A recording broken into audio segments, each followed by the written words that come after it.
Okay, we're gonna open it up straight to questions. Front row right, Tim May, Letterman Row. Ryan, is this what you had in mind? Is this what you envisioned about this offense the last couple of weeks of hitting on almost every cylinder, at least in the first half? But I mean, just what is your thought coming out of this game about the way this offense is executing, CJ Stroud especially? Well, you can see our capability, and when we're playing really good football and clean football, that we certainly have a high ceiling, and we're still striving towards greatness, and it's bringing it every week and playing really well every week. Certainly have a tough opponent coming up this week, and certainly all of our focus is quickly going to that game. But I know we're fresh out of this game.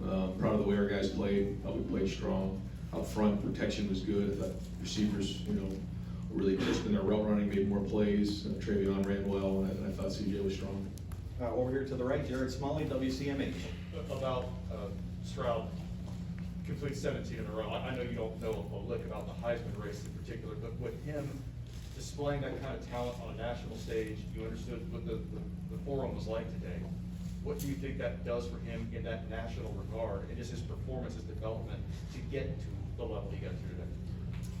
Yeah, I mean, I think his preparation has allowed him the opportunity to be in these situations, but I think when you're looking at the way he's playing, not that this really matters to our team or not, but when you only play really one half of football and you throw for 6 touchdowns, I just think that matters when you're looking at statistics, and the level of play that he's playing at right now is very high.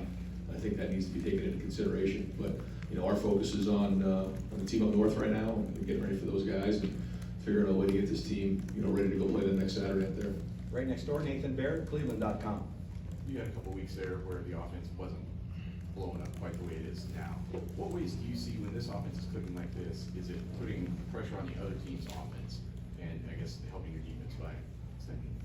Well, I think when you stay on schedule like we've done, stayed away from penalties that have got us off schedule, and then finished off drives. I thought the throw that CJ had, early on in the red zone was a really nice throw to Chris. That was a tight window that he made that throw in, but that's playing against good teams and making those throws down there in the red zone. And there was times where I just thought he moved his feet well. He saw it, and I thought the runs were efficient. For the most part, when we were hitting our runs, I mean they were good. There was one point we took a sack, and it was second and I think like 13 or 14. Then we ran for like a gain of 17, got a first down on those. I mean, those are the things, when you get back on schedule like that keeps us going, because I feel like when we get a new set of downs, we're dangerous. And certainly when you get the ball out in space to our guys, another set of downs means, you may hit a home run. And the more we can keep the chains moving, the better off our chances are. Over to the left, Bill Rabinowitz, Columbus Dispatch.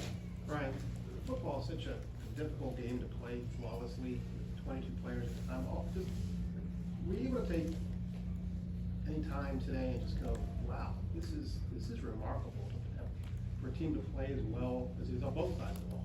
No, I hear what you're saying. I just feel like there's so much more here. We're right in the middle of it right now, and to take a step back and start to do all that stuff, you're going to lose focus on what's going on right now. I mean, we got a huge game. We got everything riding on this thing coming up right around the corner, and I got to tell you, it wasn't even the game wasn't over yet. I was already thinking about it. There's just so much going on here. We knew this run was going to be real. I'm very proud of the way our team played today, but all the focus goes to the Wolverines. Behind him, Bill Landis at The Athletic. Ryan, I think sometimes people might watch your offense and just say, well, these guys are open all the time. CJ's just throwing it over the receivers. But it does seem like oftentimes, and today, CJ does a really good job of holding defenders, looking guys off, holding safeties.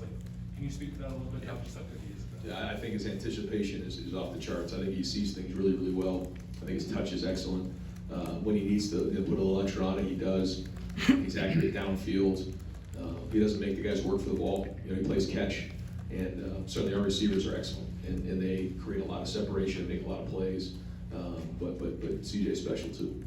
Front row left, Dan Hope, 11 Warriors. Ryan, with CJ, first few games he's battling a shoulder injury. There's fans questioning whether he should even be the starting quarterback. Now people are talking about him as a Heisman frontrunner. What do you think are the things that CJ's done to just grow so much in 1 year? Well, I think first off, I've told them all along that praise and criticism are all the same. You have to treat it the same way. So the same people that thought maybe he should have been playing are the same people that are telling him maybe should be the Heisman Trophy winner. Can't listen to either of those people.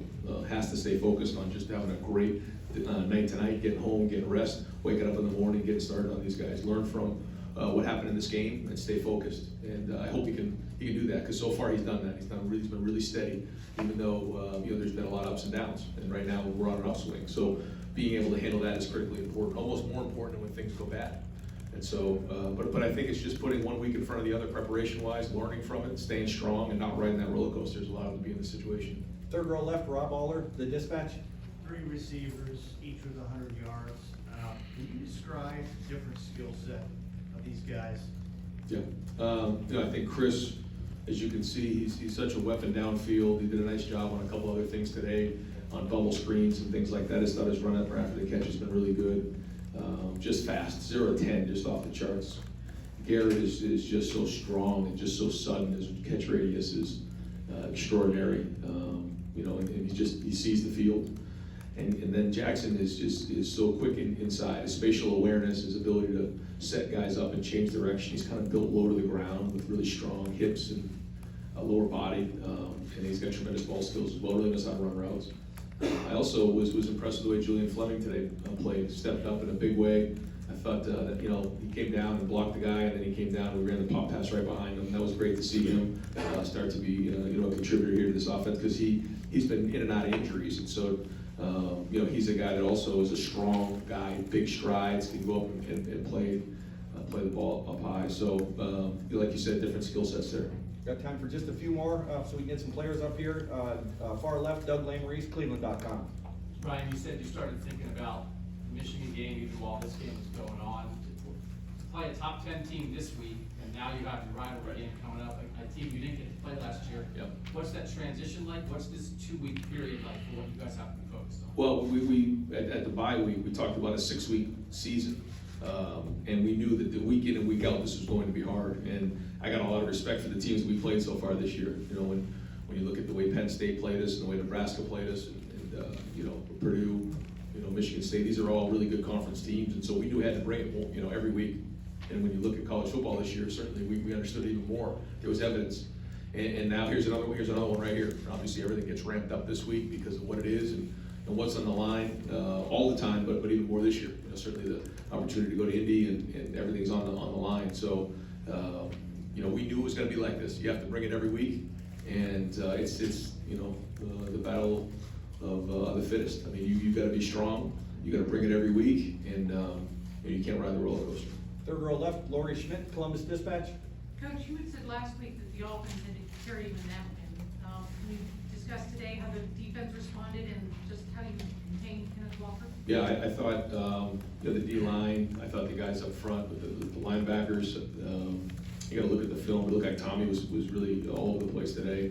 I think they took it as a challenge to stop the run. We're going to have another challenge coming up this week, but certainly had a lot of respect for Walker coming into the game and wanted to do a good job stopping the run and make a play.